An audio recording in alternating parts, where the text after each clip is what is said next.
program biofuel yang merupakan program strategis nasional yang bertujuan untuk memenuhi komitmen pemerintah untuk mendukung ketahanan dan juga kemandirian energi nasional. Tujuannya adalah mengurangi emisi gas rumah kaca pada tahun 2030, kemudian juga untuk memenuhi target kontribusi energi baru terbarukan sebesar 23% pada tahun 2025 dan nanti juga menuju net zero emission tahun 2060 atau lebih cepat.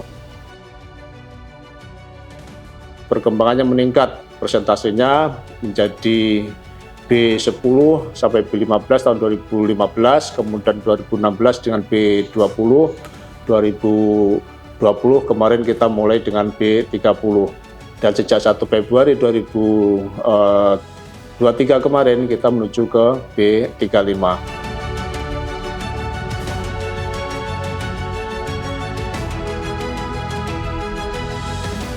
Oke, kebijakan implementasi biofuel di Indonesia saat ini masih berkutat di biodiesel yang berupa FAME, biodiesel generasi 1, padahal secara teknologi sebenarnya juga di dunia sudah mulai bergerak ke arah biodiesel yang atau biofuel generasi kedua ataupun bahkan ketiga yang berbahan baku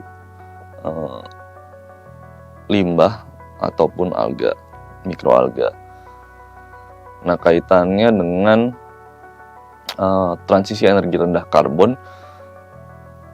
agak sulit, bisa dibilang iya, bisa dibilang enggak, karena sampai sekarang kita masih sangat terbatas dalam hal ketelusuran atau traceability dari bahan baku yang digunakan untuk memproduksi biofuel maupun atau biodiesel yang saat ini digunakan. Mbak Deni melihat bahwa implementasi biofuel di Indonesia harus dilakukan secara hati-hati karena bahan baku biofuel di Indonesia saat ini masih didominasi oleh minyak sawit dan industri kelapa sawit di Indonesia masih memiliki resiko terhadap pembukaan hutan alam dan lahan gambut. Kita tahu bahwa konversi hutan alam untuk kelapa sawit telah terjadi dalam 2 dekade terakhir seluas 8,7 juta hektar dan sepertiganya adalah hutan.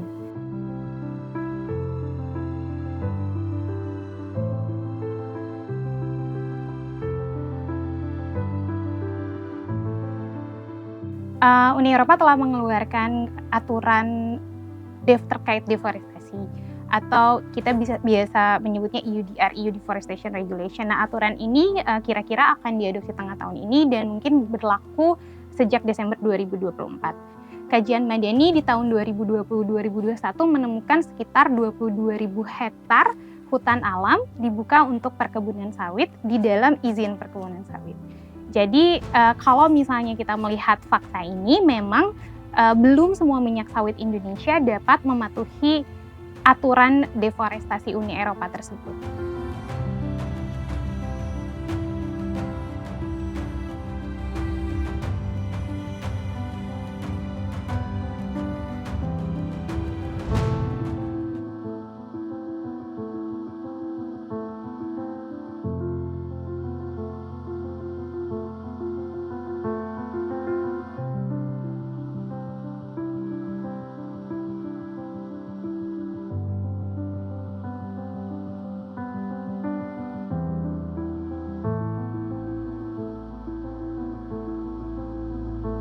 Ya, minyak jelantah itu dapat dijadikan komplementer bahan baku biodiesel pengganti CPO, karena sebenarnya minyak jelantah itu ya karakteristik sifat fisikokimianya itu sama dengan minyak CPO.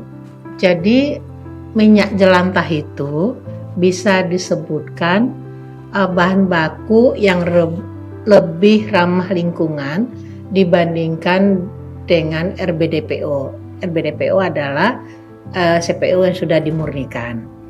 Nah, kalau ditanyakan tentang potensi ketersediaan minyak jelantah atau UCO ini di Indonesia, kita bisa dapatkan datanya melalui pendekatan. Nah, taruhlah bahwa konsumsi minyak goreng di Indonesia Saat ini sekitar 6 juta kiloliter. Nah, minyak jelantah yang akan dihasilkan biasanya sekitar antara 40 sampai 60%. Taruhlah rata-rata 50% gitu. Nah, berarti kita punya potensi 3 juta kiloliter. Jadi kalaupun mau membangun kilang biofuel, perlu direncanakan supaya kilang-kilang tersebut sifatnya lebih fleksibel dan dapat dialihkan menjadi produk-produk lainnya ketika di masa depan penetrasi dari kendaraan listrik maupun teknologi-teknologi yang lain sudah semakin tinggi. Nah, selain itu juga tetap penting untuk mengimplementasikan standar-standar keberlanjutan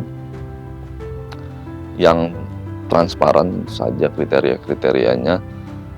Dan kemudian hal lain yang juga perlu diperbaiki menurut saya adalah kebijakan insentif yang seharusnya lebih banyak mendorong inovasi dan keberlanjutan.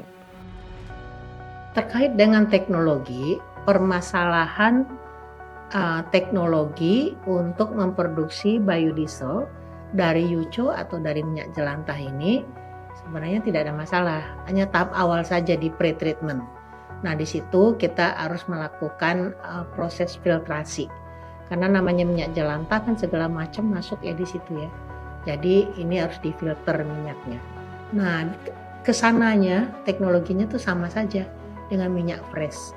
Jadi tidak akan sulit untuk memproduksinya karena teknologinya sudah ada.